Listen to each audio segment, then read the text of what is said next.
नमस्कार दोस्तों।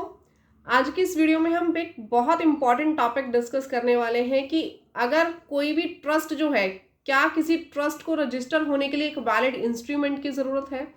अगर ओरली हम लोगों ने कोई भी ट्रस्ट बनाया हुआ है तो क्या वो इन एग्जिस्टेंस माना जाएगा as per income tax act, और अगर माना जाएगा तो किस बेस पे हम उसको रजिस्टर्ड मान करके चलेंगे। देखिए, आप अगर रूल 17A की बात करेंगे तो रूल 17A में कहीं भी नहीं लिखा गया कि विदाउट एन इंस्ट्रूमेंट आप किसी भी ट्रस्ट को रजिस्टर नहीं कर सकते, किसी भी एनजीओ को रजिस्टर नहीं कर सकते।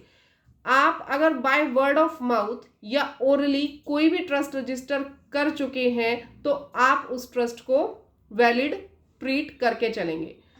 अब अगर हम बात करें कि मैम वैलिडिटी उसकी कैसे फिक्स की जाएगी, तो देखिए हमारे पास एक केस हुआ था लक्ष्मी नारायण महाराज वर्सेस CIT 1984।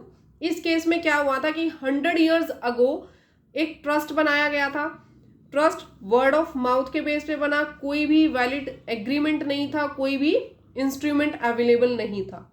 ठीक है, तो ट्रस्ट की वैलिडिटी किस तरीके से फिक्स की गई, उन्होंने अपने ट्रस्ट के प्रॉपर्टी के डॉक्यूमेंट सबमिट किए, लोगों की सबमिशंस दी कि ये ट्रस्ट एक्चुअल के अंदर काम कर रहा है, प्रॉपर्टी टैक्स के एफिडेविट्स प्रोवाइड किए, सिटीजन्स की डिक्लेरेशन प्रोवाइड की। तो उस टाइम पे जब उन्होंने इन बेसिस पे 12A का रजिस्ट्रेशन मांगा तो कमिश्नर ने मना कर दिया, कमिश्नर ने फाइल को रिजेक्ट कर दिया।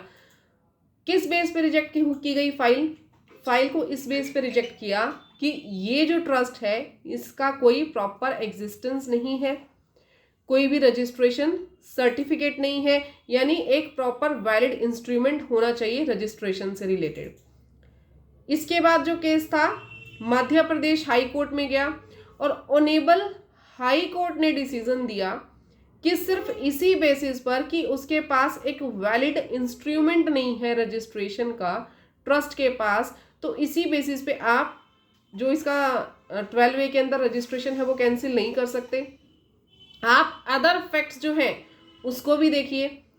जो सोसाइटी है, जो ट्रस्ट है, उसके पास प्रॉपर्टी रजिस्ट्री के डॉक्यूमेंट्स हैं, प्रॉपर्टी टैक्स की रिसीट्स हैं, सिटीजन्स के डिक्लेरेशन है। तो इस तरीके से अगर आपके पास कोई ऐसे प्रूफ्स हैं जिससे आप ट्रस्ट को वैलिड प्रूफ कर सकते हो, ट्रस्ट को इन एग्जिस्टेंस प्रूफ कर सकते हो, तो ओरली और बाय वर्ड ऑफ माउथ भी जो आपके पास ट्रस्ट बने हुए हैं उनको वैलिड प्रूफ किया जा सकता है। और ये केस वापस से कमिश्नर के पास भेजा गया और उसे डायरेक्शन दी गई कि आप इसे 12A के अंदर रजिस्ट्रेशन दीजिए। तो अगर आपकी ऐसी कोई क्वेरी है तो आप सेम केस को उसके अंदर रेफर भी कर सकते हैं।